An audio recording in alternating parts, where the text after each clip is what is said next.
بیام کمک؟ فرشاد جان یه لحظه بیا. آقا من شما رو میبینم میترسم واقعا. من از شما میترسم. خونه رو زدی ترکوندین.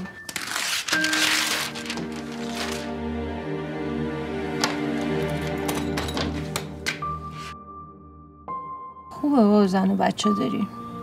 تنهایی هم خیلی خوب نیست.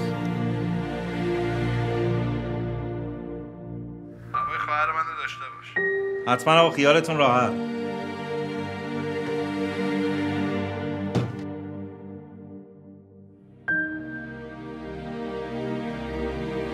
امنیت اینجا چجوریه؟ ببینید که اینجا در پیکر درست حسابی نداره. ما اگه شبا نگهبان بذاریم شما مشکل نداریم؟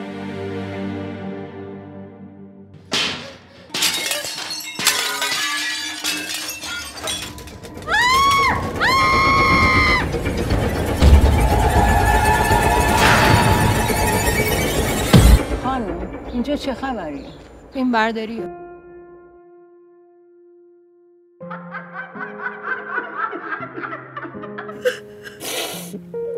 خب بگو من چقدر کوتاه کنم برات؟